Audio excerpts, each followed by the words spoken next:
வணக்கம் நண்பர்களே. சமீபத்திலே சென்னையிலே பிப்ரவரி 7, 8 ஒரு வழியாக பின் நவீனத்துவ பயிற்சி வகுப்புகள் முடிந்தன. அதில் பலதரப்பட்ட மக்கள் கிட்டத்தட்ட 120 பேருக்கு மேலே கலந்துக்கிட்டாங்க. அவங்க அனைவருக்கும் நான் நன்றியை தெரிவிச்சுக்கிறேன். அவருடைய பங்கேற்பு என்பது மேலும் மேலும் ஆழமாக தத்துவத்தை தேட வேண்டும் என்ற ஒரு உற்சாகத்தை எங்களுக்கு அளித்திருக்கிறது. அந்த அளவிற்கு பங்கேற்பானது ஆழமானதாக இருந்தது. கவனமும் நீட்டாக இருந்தது.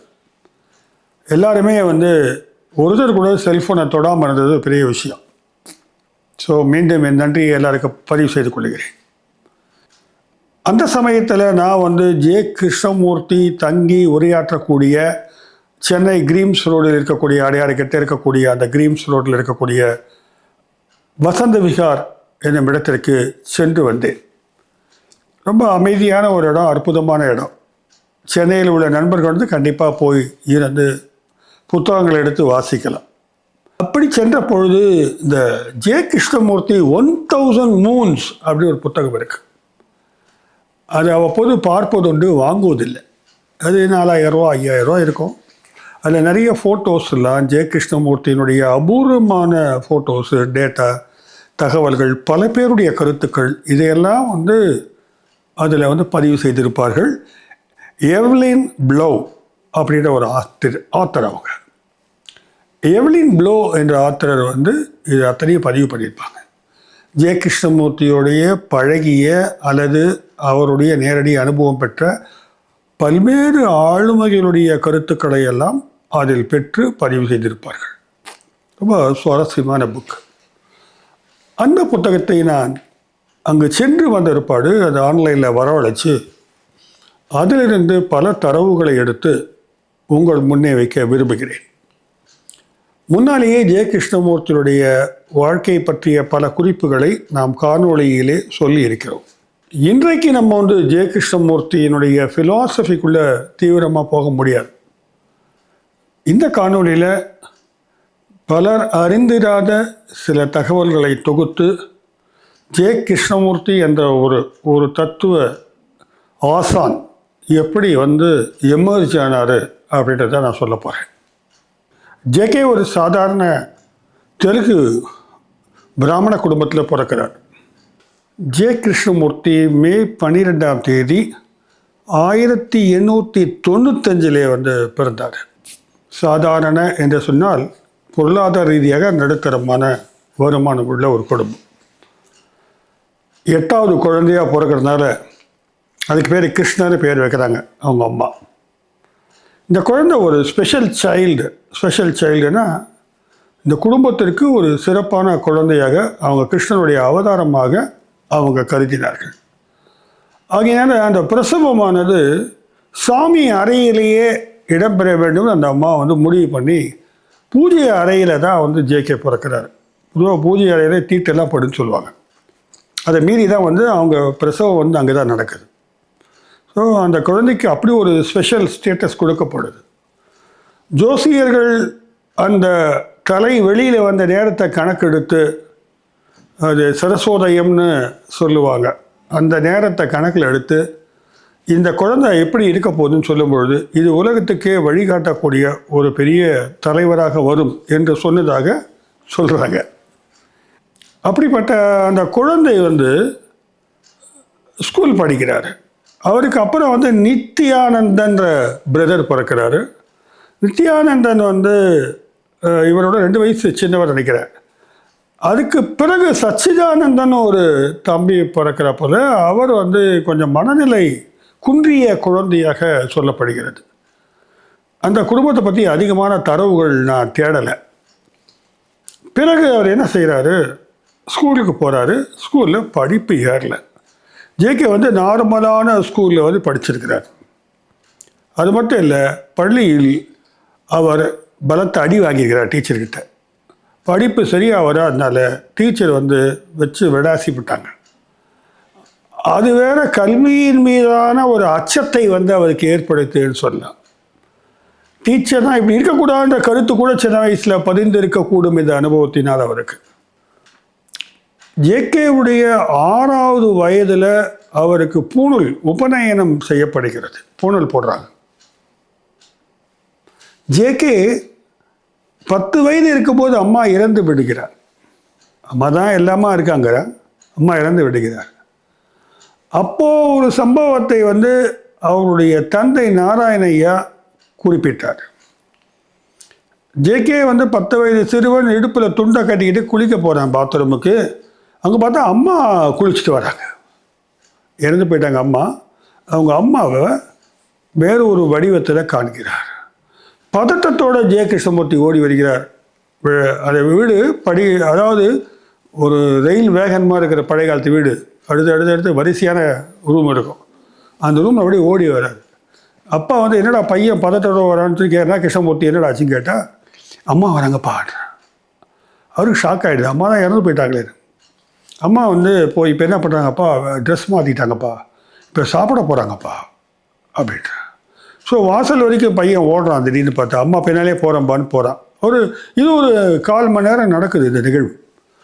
அப்புறம் பார்த்தா காணும். இப்போ எங்கடா அம்மாண்டா, இல்லை அம்மா மறைஞ்சிட்டாங்க. ஜேகேவுக்கு அவங்க அம்மா வந்து தோற்றம் வந்து ஏற்பட்டிருக்கிறது. பிற்காலத்தில் இதெல்லாம் ஜேகே அதிகமாக பேசலை. ஆனால் 50 years of லைஃப்னு ஒரு நூல் எழுதுட்டார். அந்த கையெழுத்து பாருங்கள், ரொம்ப அழகான கையெழுத்தில் ஆங்கிலத்தில் எழுதுறாரு. 50 ஆண்டு கால வாழ்க்கை வரலாறு எழுதுகிறார். ஆனால் அந்த வரலாறு எழுதி முடிக்கலை அவர். அது வேண்டான்னு ட்ராப் பண்ணிட்டாரா எனக்கு தெரியல. அவர் நிறைய குறிப்புகள், நிறைய விஷயங்கள் அதில் எழுதியிருக்கிறார். அதையும் கூட நான் சொன்ன அந்த 1000 Moons வந்து எடுத்து ஃபோட்டோ காப்பி எடுத்து போட்டிருக்காங்க. பிறகு அவங்க தந்தை என்ன ஆகிறாரு, ரிட்டையர் ஆகிறாரு. பிரம்மஞான சபை அப்பொழுது வந்து அப்பொழுது எல்லா இடத்திலும் பரவலாக காலூன்றி வந்த ஒரு காலகட்டம் அது.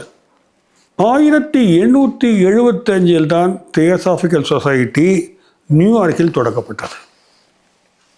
அது வந்து ஒரு செக்யூலரிசம் தான் அதனுடைய அடிப்படையானது. மேடம் ஹெலனா பெட்ரோவா பிளாவட்ஸ்கி அவங்களும் கர்னல் ஹென்ரி ஸ்டீல் ஆல்காட் என்பவரும் இணைந்துதான் இதை தொடங்கினார்கள். ஹென்ரி ஸ்டீல் ஆல்காட் என்று பெரும்பாலும் அறியப்படுபவர். அவர் வந்து கர்னல், அவர் ஆர்மியில் இருந்தவர். பிற்காலத்தில் வந்து லிங்கனுடைய கொலை வழக்கு விசாரணை குழு 3 பேர் கொண்ட குழு அமைத்தார்கள். அதில் ஒருவராக இருந்து பணியாற்றியவர். அவர் மேலே வேறு உலகத்தில் இருக்கக்கூடிய ஞான குருமார்களோடு தான் தொடர்பு கொண்டு பேச்சு கொண்டிருப்பதாகவும் தனக்கு அவர்கள் வழிகாட்டுதல் வழங்குவதாகவும் தொடர்ந்து சொல்லிக்கிட்டு இருக்கிறவர். ஸோ ஒரு ஸ்பிரிச்சுவல் எக்ஸ்பீரியன்ஸில் ரொம்ப இருக்கிறவர். அதே மாதிரி மேடம் பிளாவட்ஸ்கி வந்து ரஷ்யாவை சேர்ந்தவங்க. ஆனால் அவங்களும் இந்த மாதிரியான ஒரு அக்கல்டிசம், மந்திர தந்திரங்கள், வேறு உலகத்தில் இருக்கக்கூடிய ஆவி உலகத்தோடு தொடர்பு கொள்ளுதல், ஞானிகளோடு தொடர்பு கொள்ளுதல், இப்படி மாஸ்டர்ஸ்ன்னு சொல்லுவாங்க, அவங்களோடலாம் அவங்க பேசுறது அப்படின்னா அவங்களுக்கும் உண்டு. ஒரு ஆல்காட்டை பொறுத்த வரைக்கும் தான் ஒரு சீயர், ஒரு விஷனரி, தொலைநோக்கில் பார்க்கக்கூடியவன்ற அளவில் ஒரு பெயர் பெற்றவராக இருந்தார். ஸோ இவங்க சேர்ந்து தான் உருவாக்குறாங்க. அதனுடைய நோக்கம் என்னென்னா, கீழே கிழக்கத்திய நாடுகளுடைய பழமை வாய்ந்த மதங்களுடைய ஞான பரப்பை தேடி அவற்றை ஒருங்கிணைத்து மக்களுக்கு வழிகாட்டுதலாக வழங்க வேண்டும் என்பதற்காக தான் தொடங்குறவங்க. அப்போ வந்து அந்த சமயம் தான் இளம் பத்திரிகையாளராக ஆனி பெசன்ட் இருக்கிறாங்க. ஆனி பெசன்ட்டுடைய ஹஸ்பண்ட் வந்து ஃப்ராங்க் பெசன்ட். அவர் ஒரு பாதிரியாக இருக்கார். அப்புறம் அவங்களுக்குள்ள சில வேறுபாடுகள் வந்து இவங்க வந்து விலகிடுறாங்க. அதை கிட்டத்தட்ட 1873 ஒரு கணவரை விட்டு விலகி விடுகிறார். ஆனி பெசன்ட் வந்து பிரிஞ்சிடுறாங்க. எப்போ 1873 பிரேக்கப் ஆகிட்டாங்க அவங்க. அப்புறம் தான் இந்த அமைப்பில் வந்து இவங்க சேர்ந்து பின்னால் 1907 ஒரு தலைவராகவே ஆயிடுறாங்க. இந்திய சுதந்திர போராட்டத்திலும் பெரிய பங்காற்றியவர் தான் வந்து ஆனி பெசன்ட் அவர்கள். ஸோ இப்படி தான் இதனுடைய வரலாறு செல்கிறது. இதே மாதிரி தருணத்தில் தான் வந்து பின்னால் வந்து இவர் சார்லஸ் வெப்ஸ்டர் லெட்பீட்டர், அவர் வந்து இங்கிலாந்துடைய சர்ச்சை சேர்ந்தவர். அவர் வந்து இணைந்து கொள்கிறார். அவரும் இந்த மாதிரி தாந்திரிகம், ஏமாந்திரிகம், வேறு மாஸ்டர்ஸோட தொடர்பு கொள்வது எல்லாம் வந்து ஒரு பெரிய எக்ஸ்பர்ட்டாக இருக்கிறார். அவர் அக்கல்டிசத்தினுடைய ஒரு ஆர்வம் கொண்ட நபராகவும் செயல்பாட்டு கொண்டவராகவும் இருக்கிறார். இப்போ இவங்கெல்லாம் வந்து ஓரளவுக்கு வந்து இப்படிலாம் இருக்கிறதுனால அவங்க சர்ச்சை விட்டு விலகிடுறாங்க. நிறைய பேர் சர்ச் என்ற ஒரு பிடியிலிருந்து விலகி வருகிறார்கள். ஆனி பெசன்ட்டோடு இணைந்து வந்து லெட்பீட்டர் வந்து புத்தகங்கள் நிறைய எழுதியிருக்கிறான்றே நம்ம இதில் பார்க்குறோம். இந்த செக்யூலரிசத்தை பேஸாக வச்ச இடத்துல இங்கே சேரணுன்றது ஜே கிருஷ்ணமூர்த்தியுடைய தந்தைக்கு வந்து ரொம்ப தேவைப்பட்டுச்சு. நாராயணையா அவர் பேர். அவர் வந்து தன்னை போய் இணைத்து கொண்டார் அதில். ஆகையினால் அவர் வந்து சென்னைக்கு வந்து விடுகிறார். சென்னை அடையாறில் தியோசாபிக்கல் சொசைட்டி பிரம்மாண்டமாக கட்டப்பட்டது. தியோசாபிக்கல் சொசைட்டிக்கு நிறைய பேர் உலகளாவிய மக்கள் வந்து பணம் கொடுத்துருக்குறாங்க, நிறைய பேர் தெரியும். அந்த பணத்தை கொண்டு அங்கே வந்து ஒரு அற்புதமான பங்களா கட்டியிருக்கிறாங்க. இவர் என்ன பண்ணார், அங்கே ஒரு சின்ன ஒரு கணக்கு வழக்கு பார்க்குற ஒரு வேலைக்கு சேர்றாரு நாராயணையா. அங்கே தங்குவதற்கு ஒரு குவார்ட்டர்ஸ் கொடுத்தா நல்லா இருக்கும்னு சொல்லிட்டு அன்னி பெசண்ட்டுக்கு 2-3 முறை ரெக்வஸ்ட் லெட்டர் கொடுத்தோம். அவங்க அதை ஏற்கலை. ஆகியனால அதுக்கு அடுத்து வெளியில் ஒரு சின்ன வீட்டில் வந்து தங்கியிருக்கிறாரு. லெட்பீட்டருக்கும் இந்த அக்கல்டிசத்தில் ரொம்ப ஈடுபாடு உண்டு. அவர் ராத்திரி ஆச்சுன்னா பல மந்திர தந்திரங்கள் செய்து வெளி உலக ஆவிகளோடு உரையாடல் செய்வது வழக்கம். அப்படி ஒரு லெட்பீட்டர் இருக்கார். ஸோ லெட்பீட்டரும் இவங்களும் இணைந்து சென்னையில் இதை ஆக்டிவேட் பண்ணுறாங்க. அன்னி பெசன்ட் ஒரு பக்கம் சுதந்திர போராட்டங்களில் தீவிரமாக ஈடுபடுறது அதெல்லாம் பின்னால் செய்கிறாங்க. இந்த தருணத்தில் வந்து உலகளாவிய ஒரு பெரும் அமைப்பாக தியோசாபிக்கல் சொசைட்டி இருக்கிறது என்பதை நாம் நினைவில் கொள்ள வேண்டும். எல்லாருமே இந்த செக்யூலர் மென்டாலிட்டி வந்தவோடு நிறைய பேர் தங்களுடைய சொத்துக்களை எல்லாம் கொடுக்குறாங்க. ஸோ இவங்க அதை ஒரு நல்ல ஒரு வழியில் கொண்டு போகணும், எல்லாரையும் நல்வழிப்படுத்த வேண்டும் என்பது ஒரு நோக்கத்தில் வராங்க. அதற்காக மாஸ்டர்ஸ்னால் குறிப்பாக திபேத்தியன் மாஸ்டர்ஸ் வந்து தங்களுக்கு வழிகாட்டுவதாக இவர்கள் கருதினார்கள். மாஸ்டர்ஸ்ன்னு சொல்லிட்டாக்க இங்கே உடலோடு நடமாடுகின்றவர்கள் மட்டுமல்ல, ஒரு அவங்கெல்லாம் வந்து குருநாதர்கள். ஒரு ஆவி வடிவிலையோ வேற ஒரு ஃபார்மில் வந்து பாடி இல்லாமல் பல 100 ஆண்டுகளாக இந்த உலகுக்கு வழிகாட்டக்கூடிய தன்மை கொண்டவர்கள் அவங்களோடு இவங்க கனெக்ட் ஆகிறாங்க. இவர்கள் மூலமாக இந்த உலகத்திலே நல்ல மாற்றங்களை கொண்டு வர வேண்டும், நல்ல மாதிரியாக இந்த உலகத்தை உருவாக்கணும்னு மாஸ்டர்ஸ் நினைக்கிறதாக இவங்க தகவல் மூலமாக தெரிஞ்சுக்கிறாங்க. அடிக்கடி நைட்டு ஃபோன் போட்டு பேசுகிற மாதிரி பேசுகிறாங்க. அப்படி ஒரு மாய உலகத்துக்குள்ளே அடிக்கடி போயிட்டு வராங்க லெட்பீட்டர் அண்ட் அன்னி பெசன்ட். லெட்பீட்டர் என்ன சொல்கிறாரோ அதை அன்னி பெசன்ட் நம்புகிறாங்க. லெட்பீட்டர் அப்போ தான் சொல்கிறாரு, இந்த உலகத்தை உயிர்விப்பதற்காக இறைவன் வந்து இறை தூதுவர் வந்து வரப்போகிறாரு, அதுக்கு வந்து நமக்கு ஒரு நல்ல ஒரு உடல் தேவைப்படுதுன்னு சொல்கிறாரு, வெஹிக்கிள். அது புத்தரா இல்லை கிரைஸ்டான்னு தெரியாது. கிறிஸ்துவர்கள் எல்லாம் அது கிறிஸ்துவாக இருக்கக்கூடும் என்று நம்பினார்கள். பௌத்தர்கள் எல்லாம் அது புத்தராக இருக்கலாம் என்று நம்பினார்கள். எல்லாம் என்று சொல்ல முடியாது, ஓரளவுக்கு ஒரு கணிசமான நண்பர்கள் அந்த அளவுக்கான ஒரு விளக்கத்தை வந்து அவங்க கொடுத்தாங்க. அப்போ இந்த புவியிலே இறை தூதர் மீண்டும் வரப்போகிறார். அவர் இந்த உலகத்தை செழுமையாக்குவார், அமைதியானது ஒரு விஷயமாக மாற்றுவார். இந்த உலகத்தில் எல்லாரும் நட்பு பாராட்டுவார்கள். வேர்ல்ட்லி பிரதர்ஹுட், உலகமே வந்து சகோதரத்துவத்தோடு இருக்கணும். இன்னைக்கு கூட தியோசாபிக்கல் சொசைட்டியில் பிரதர் தான் கூப்பிடுவாங்க எல்லாரையும். அந்த பிரதர்னு கூப்பிடும்போது இப்போ ப்ரோ ஆகிப்போச்சு. நம்ம ஊரில் சாதாரணமாகவே எல்லோரும் ப்ரோ ஆக்கிட்டோம்.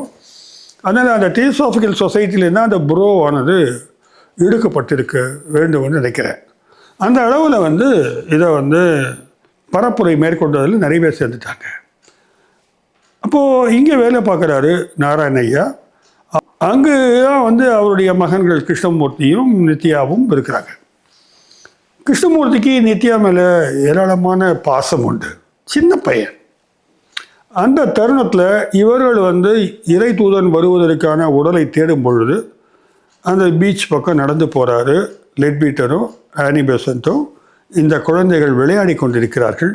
இந்த குழந்தைகளை பார்த்த உடனே இவருக்கு ஜேகேவை பார்த்த உடனே இவன் தான் சூட்டபிளான ஆளாக இருப்பான் அப்படின்னு தோணுது லெட்பீட்டருக்கு. ஒரு ஒளி வட்டம் தெரிந்ததாக லெட்பீட்டர் சொல்லிக்கிறேன்.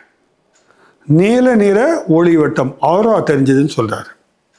ஜேகேவை வந்து ஐடென்டிஃபை பண்ணுறாங்க. ஆனால் நம்ம ஃபோட்டோ காமிக்கிறோம் பாருங்கள். ஜேகே வந்து அப்போ எப்படி இருப்பார்னாக்க நீளமான முடி, ஒரு மாதிரி கருமை படர்ந்த அந்த ஸ்கின்னு, பார்த்தா வந்து ரொம்ப ஒரு சப்பையான பையன். இவன் போய் இறை தூதனாக மாறுவானான்னு தான் நமக்கெல்லாம் தோணும். அப்படி ஒன்றும் எதுவும் தேஜஸ் நமக்கு தெரியல. ரொம்ப ஒரு சப்பையான பையனை பார்த்து இவன் தான் சரியான பையனாக இருப்பான். அப்படின்னு நினைக்கிறார் அவர். அதனால அவங்களோட முதல் எடுத்து சொல்லலை, எடுத்து ஒரு தொடர்பை உண்டாக்கி கொள்கிறார். லெட்பிட்டர் வீட்டுக்கு வர சொல்கிறாரு, சாப்பிட சொல்கிறாரு. அப்படி அந்த பசங்க வந்துட்டு போன பாடு இந்த குழந்தைகளுக்கான படிப்பை நாம் கொடுப்போம் அப்படின்னு வந்து அன்னி பெசன்ட் சொல்கிறார். சரி, இவங்களை ட்ரெயின் பண்ண ஆரம்பிப்போம் அப்படின்னு அவங்க தந்தையிடம் சொன்னபோது அவருக்கு ரொம்ப மகிழ்ச்சி. மிகப்பெரிய ஆளுங்க அவங்க வந்து குவாலிட்டி எஜுகேஷன் கொடுக்க போகிறாங்கன்னு. அப்போ ஸ்கூல்லேருந்து அவரை டிட்டாச் பண்ணுறாங்க.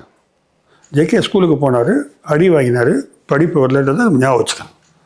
அப்புறம் வந்து அவரை வந்து இங்கே வச்சு இங்கிலாண்டிலேருந்து கிளார்க் என்பவரை வரவழைத்து இவருக்கு வந்து இங்கிலீஷ்லாம் கற்றுக் கொடுக்குறாங்க. ஜேகேக்கு அவ்வளோ எளிதாக படிப்பு வந்துடல. அவர் தம்பி நல்ல ஸ்டூடாக பிக்கப் பண்ணியிருக்கிறார். இப்படித்தான் வந்து ஜேகே அவருடைய அந்த அந்த மாணவ பருவமானது தியோசாபிக்கல் சொசைட்டியில் தொடங்கியது. தமிழ்நாட்டுக்குள்ளே தான் தொடங்குது. அவருக்கு முதல்ல தெரிஞ்ச ஒரே மொழி தெலுங்கு மொழி தான். பிற்காலத்தில் அவர் ஆங்கிலம், ஸ்பானிஷ், ஃப்ரெஞ்சு என்ற பல மொழிகள் பேசினார்.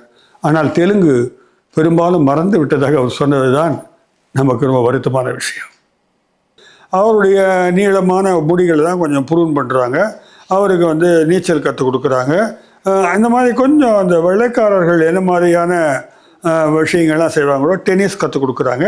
இப்படி அவர் அந்த மாதிரி ஒரு ட்ரைனிங்குள்ளே உட்படுத்தப்படுகிறார். முதல்ல ஜேகே தான் தனியாக வர முடியாட்டார். நித்யானந்தாவும் வந்தால் தான் வருவேன்ட்டார். ஆக நித்யாவும் அழைத்து வந்து அவர் வந்து பாடம் சொல்லிக் கொடுக்க வேண்டிய ஒரு சூழல் இப்போது ஏற்பட்டது. அவங்களும் யோசிச்சு பார்த்தாங்க, பிற்காலத்தில் அவருக்கு உதவியாக அவர் இருப்பார், முக்கியமாக அவர் தேவைதான்னு நினச்சாங்க. அந்த சமயத்தில் ஒரு தகவல் என்னென்னா, முதல்ல அவங்க அப்பா விட்டு கொடுக்கல. அவங்க அப்பா கிட்ட ஒரு கான்ட்ராக்ட் மாதிரி போட்டு எழுதி வாங்கிறாங்க பெசன்ட்டு. சரி இருக்கட்டும், குழந்தைங்க நல்லா படிக்கட்டும், நம்ம பக்கத்தில் தானே இருக்குதுன்னு அப்பாவும் அனுமதி கொடுத்து விடுகிறார். ஆனால் அப்பொழுது அங்கிருந்த பிராமணர்கள் எல்லாம் வந்து கடுமையான எதிர்ப்பை தெரிவிக்கிறார்கள். என்னன்னாக்க, இது ஒரு சாதி சமயம் பார்க்காத ஒரு அமைப்பு. இது நம்முடைய இதுக்கே ரொம்ப கேடு. இப்படி வந்து பண்ணிட்டானே இந்த பையன், இப்படி வந்து பையனை விட்டு கொடுத்தாந்து எதிர்ப்பு தெரிவிக்கிறாங்க. அது மட்டும் இல்லை, அன்னி பெசன்ட் வந்து இந்த குழந்தைகளை கவர்ந்து சென்று கன்வெர்ட் பண்ணிட்டாங்க அப்படின்ற குற்றச்சாட்டை விட்டு அவங்க வந்து ஒரு பெரிய எதிர்ப்பை தெரிவிக்கிறாங்கன்னு பார்க்குறோம். இதுக்கு முன்னால் ஒரு சம்பவம் என்னன்னாக்க, அன்னி பெசன்ட் இன்னும் வரலை, ஜேகே இன்னும் பார்க்கல. ஜேகே வந்து அன்னி பெசன்ட்டை சந்திக்கிறதுக்கு முன்னால் சிறுவனாக இருக்கிறார். இந்த இடத்துல ட்ரைனிங் கொடுத்துட்ருக்காங்க. அன்னி பெசன்ட் இங்கிலாந்துலேருந்து வராங்க. அன்னி பெசன்ட் வராங்கன்னா அவங்கள வரவேற்பதற்காக அவங்க ட்ரெயினில் வராங்க. இங்கேயோ பாம்பேயில் இங்கே ட்ரெயினில் வராங்கன்னு நினைக்கிறேன். ட்ரெயினில் வரவங்களை வரவேற்கிறதுக்காக இவங்கெல்லாம் போகிறாங்க. இந்த தியோசாபிக்கல் சொசைட்டினுடைய டாப் ஃபெலோஸு இன்க்ளூடிங் ஜேகேஸ் அப்பா, நித்யா எல்லாம் போகிறாங்க. போய் நின்னாக எக்கச்சக்கமான கூட்டம். மக்கள் தான் தெரியுமே, இந்த மாதிரி ஒரு பெரிய ஆன்மீக குரு அல்லது ஒரு தலைவர் வராருன்னா நம்ம நாட்டில் வந்து கேட்கணுமா? அவங்க 12 மணிக்கு இவைகளில் வராங்கன்னு அறிவிப்பு வருது. ஸ்டேஷனில் போய் நிற்கிறாங்க. 12 மணிக்கு வருவாங்கன்னு சொல்கிறாங்க. இப்போ அந்த காலத்தில் இப்போ செருப்பு போடுற பழக்கம் இல்லை, ஜேகேக்கும் இல்லை. ஜேகே எழுதுகிறது கால்லாம் அப்படியே சுடுது, பயங்கரமாக சுடுது. அதான் என்ன பண்ணுறாரு, ஒரு ஏரி பக்கத்தில் இருந்த ஒரு பெரியவர் இருக்கார், அவர் கால் மேலே காலை வச்சுக்கிறாரு. அப்படியே ரொம்ப கஷ்டமாக இருக்குது. இதுக்கிடையில் வந்து அன்னி பெசன்ட் ஒரு தந்தி கொடுத்துருக்குறாங்க. வண்டி வந்து லேட் ஆகிடுச்சு, நான் வரத்துக்கு வந்து இன்னும் ஒரு 4 மணி நேரம் லேட் ஆகும்ட்டார். இந்த தகவல் மக்களுக்கு தெரியாது பாவம். அப்போ வந்து எல்லோரும் அங்கேயே வந்து அங்கே தண்ணி கொடுத்துருப்பாங்கல்ல, குழா இருந்திருக்கும், எல்லாம் குடிச்சிட்டு அப்படியே பார்க்குறாங்க, வராங்கன்னு பார்க்குறாங்க. ஒரு வழியாக அவங்க அன்னி பெசன்ட் வந்து சேர்ந்தாங்க. வந்து சேர்ந்த உடனே மாலையை தூக்கி போடுறாங்க. இவர் போய் மாலையை போட்டு அவங்கள ஜேகே கிட்ட கொடுத்து மாலையை கொடுத்து டிஎஸ் சார்பாக வர வைக்கிறாங்க. ஏன்னா வருங்கால இறை தூதர் அல்லவா, அவர் போய் மாலையை போடுறாரு. அந்த கூட்டத்தில் வந்து யார் எங்கே போகிறான்னு தெரியல, ஜேகே வீட்டுக்கு வந்து அப்போ ஓடிட்டார். மறுநாள் வந்து அன்னி பெசன்ட் கிட்ட போய் அன்னி பெசன்ட் சொல்கிறாங்க, ஜேகே வர சொல்கிறாங்க, இந்த பையனை பார்க்கணுன்னு. அப்போ தான் அவங்க பார்க்குறாங்க, இவன் தான் இவர் தான் இறை தூதரா அப்படின்னு பார்க்குறாங்க.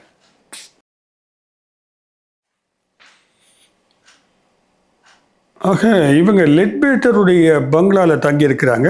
அன்னி பெசன்ட் தனியான ஒரு அறை கொண்ட இருப்பிடத்தில் இருக்கார். ஒரே கேம்பஸ்குள்ளே தான், டிஎஸில் தான். அன்னி பெசன்ட் இவங்களை பார்க்க அழைக்கிறாங்க. இந்த 2 சிறுவர்களும் போகிறாங்க. ஜேகே எழுதியிருக்கிறது, ரொம்ப பெரிய சின்ன பசங்க ஒரு பெரிய தலைவியை பார்க்க போகிறாங்க, அப்படி நடுக்கத்தோடு போகிறாங்க, மரியாதையோட ரெஃபரன்ஸோடு போகிறாங்க. அவங்கள பார்த்த உடனே அவங்க காலில் விழுந்து வணங்குறார் ஜேகே. கடைசி வரைக்கும் அன்னி பெசண்ட்டை வந்து தன்னுடைய தாயாகத்தான் அவர் பாவித்தார், அம்மான்னு தான் சொல்லுவார் அவர். ஸோ அவங்க காலில் விழுந்து வணங்குறாங்க 2 பேரும். அவங்க 2 பேரையும் தூக்கி நிறுத்தி அவை கட்டி பிடிச்சிக்கிறாங்க.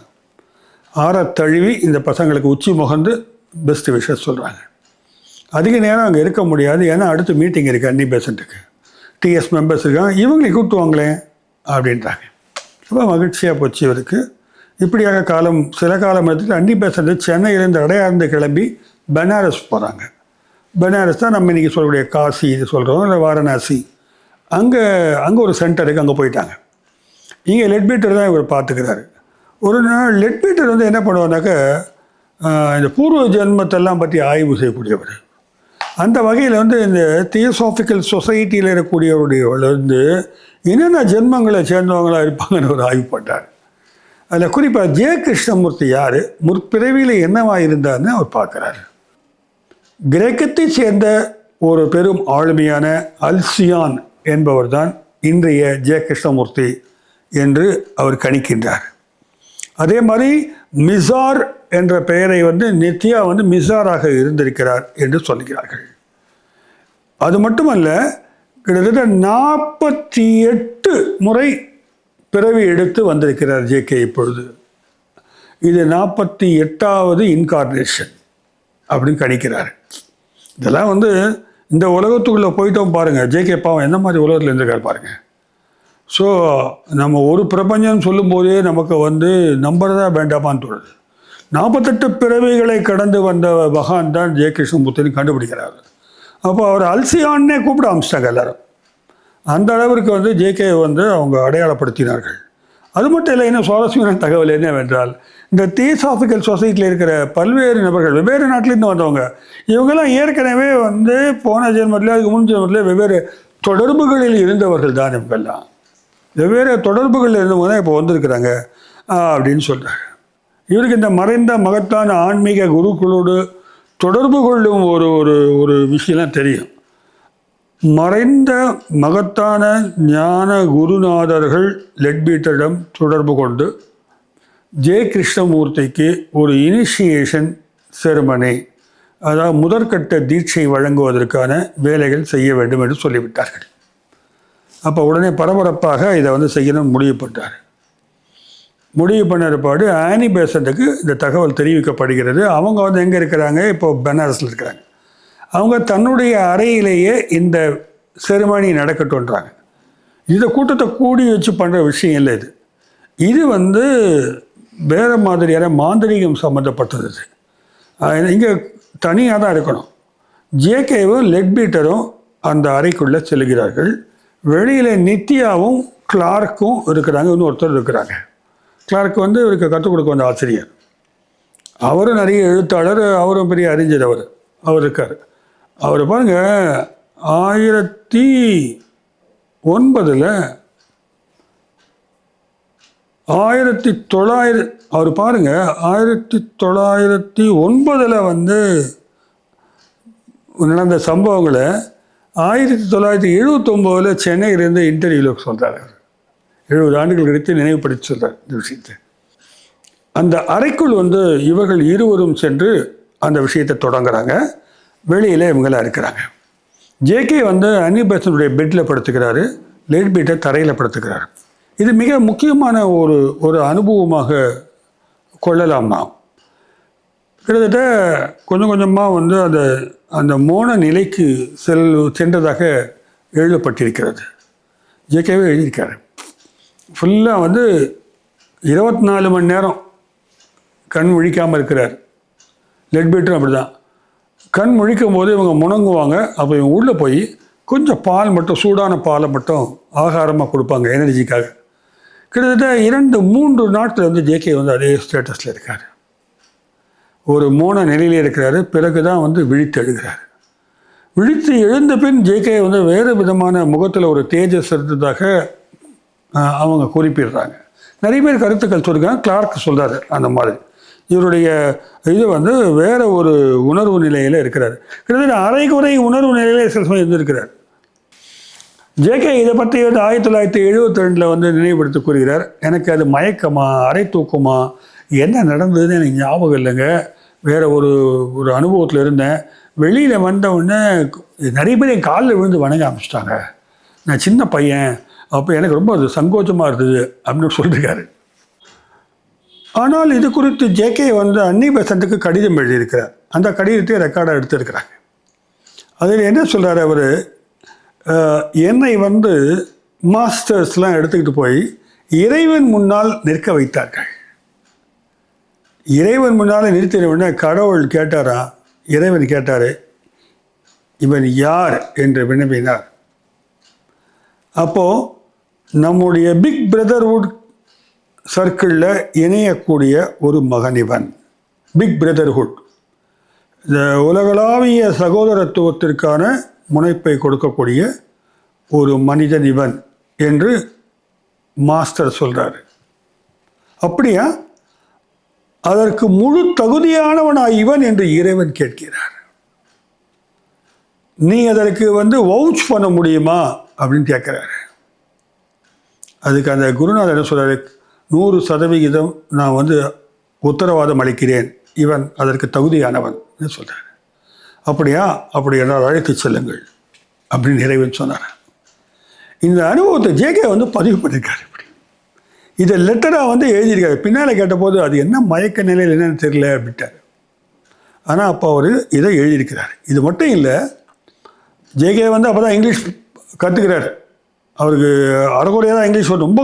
ஆனால் இந்த விஷயத்தில் ஒரு விஷயத்தை கவனிக்கணும், ரொம்ப கடினமாக டெய்லி ஹவர்ஸ் கணக்காக உட்காந்து எழுதி பார்ப்பாரான் ஆங்கிலம் பயிற்சிக்காக. ஏதாவது கற்றுக்கணும் இந்த மொழியன்னு.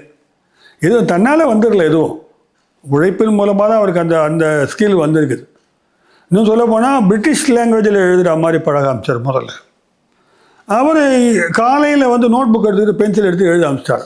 என்னத்தை எழுதுறாருன்னா ரிகலெக்ட் பண்ணி, இந்த தினமும் மாஸ்டர்ஸ் வந்து அவருக்கு இன்ஸ்ட்ரக்ஷன்ஸ் கொடுக்கறதாகவும் அதை வந்து அவர் குறிப்புகளாக எழுத தொடங்கினார். இதை லெட்பீட்டர் வந்து பார்க்குறாரு, இத்தனை குறிப்புகளையும் கலெக்ட் பண்ணி வைக்கிறாங்க. இதுதான் பின்னால் அட் த ஃபீட் ஆஃப் மாஸ்டர்னு புத்தகமாக வருது. த ஃபீட் ஆஃப் மாஸ்டர்ன்ற புக்கு வந்து மாஸ்டர் குருநாதரின் காலடியில் அப்படின்னு மொழிபெயர்த்துக்கலாம். இந்த நூல் வந்து கிட்டத்தட்ட 1,00,000 காப்பி விற்றுருக்குது. பின்னால் கிட்டத்தட்ட 27 மொழிகளில் வந்து இதை வந்து மொழிபெயர்த்துருக்கிறாங்க. அது இன்றும் கூட ஆத்தன்டிக்கான ஒரு புக்காக வந்து டிஎஸ்ல நினைக்கிறாங்க. ஆனால் ஜெயகிருஷ்ணமூர்த்தி அந்த புத்தகத்தை பின்னால் நிராகரித்து விட்டார். எனக்கு அதெல்லாம் ஞாபகம் இல்லை, அது என் மனதுடைய பிரமையாக கூட இருக்கலாம் அப்படின்னு பின்னால் சொல்கிறார்.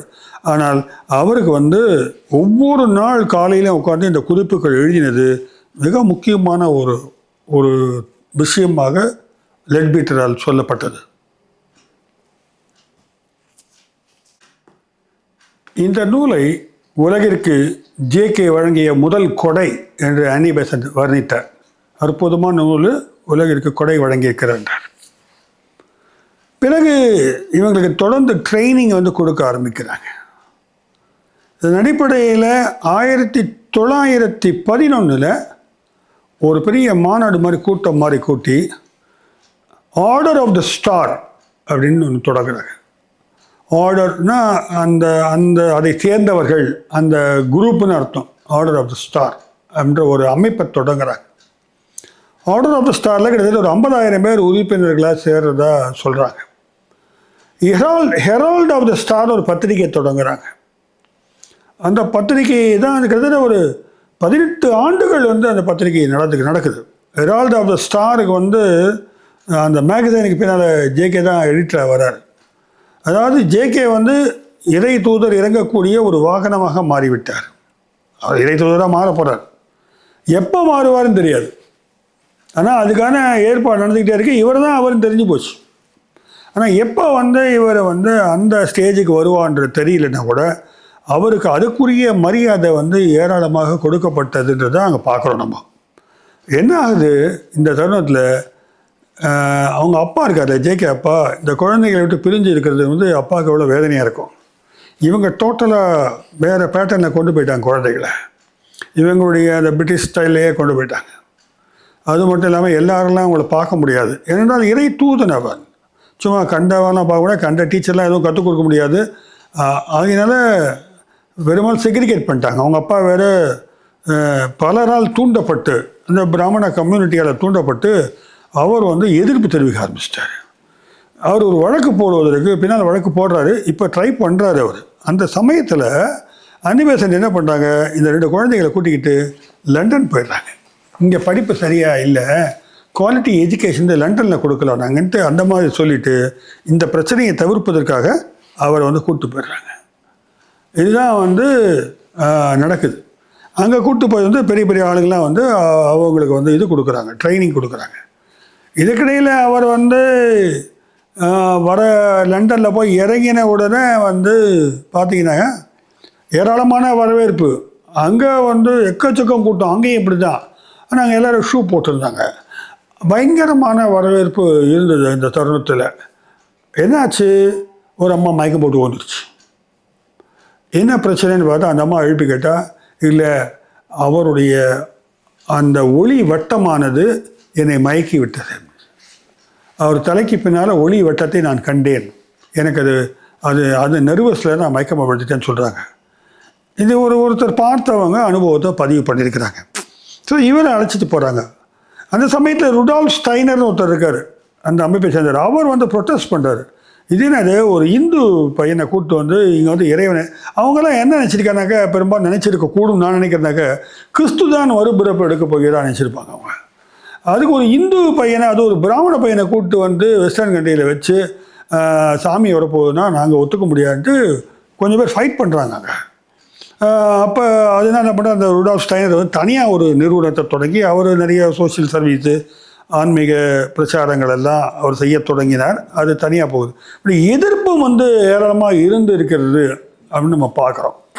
அதுக்கிடையில் பார்த்தா 1912 இது 1912 1911 இந்த தருணத்தில் தான் வந்து 1911 தான் இந்த மேகசைன் ஆனது உருவாகுது. 1912 வந்து திருப்பி அடையாறில் வந்து புல்லட்டினில் வந்து அன்னி பெசன்ட் அம்மையார் வந்து எழுதுகிறாங்க, பதில் சொல்லுவாங்க. இது மாதிரி குற்றச்சாட்டுகளுக்கெல்லாம் வந்து அன்னி பெசன்ட் வந்து பதில் சொல்லுவாங்க. அன்னி பெசன்ட் வந்து ரொம்ப விரும்பிய இடம் வந்து அடையாறு தியோசாபிக்கல் சொசைட்டி பில்டிங் தான். அதை தான் வந்து அவங்க ஒரு முக்கியமான இடமா வந்து வச்சுருக்கிறாங்க அவங்க. அதனால் இவங்க இந்த பையங்களை லண்டனை கூப்பிட்டு போய் லண்டனில் பல்வேறு ஆசிரியர்களை வச்சு பாடம் கற்றுக் கொடுக்குறாங்க. இங்கிலீஷ் கற்றுக் கொடுக்குறாங்க, எக்கனாமிக்ஸ் கற்றுக் கொடுக்குறாங்க, இன்னும் வெவ்வேறு சப்ஜெக்ட்லாம் வந்து கற்றுக் கொடுக்குறாங்க, மேக்ஸ் கூட கற்றுக் கொடுக்குறாங்க. ஆனால் ஜேகேக்கு அது எதுவுமே வரலை அப்படின்றது தான் உண்மை.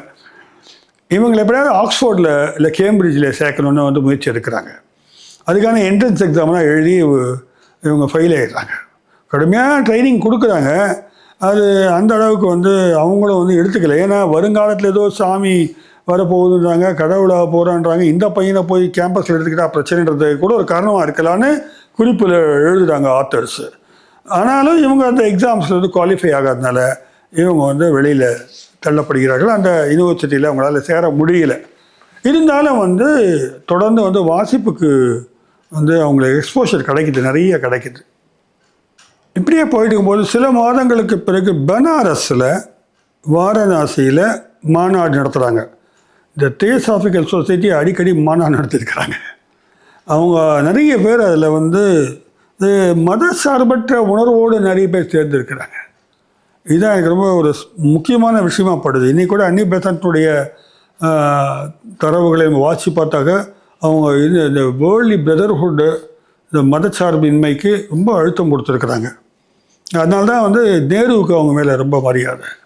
நேரு ஜேகேவோடையும் பழகியிருக்கிறார்.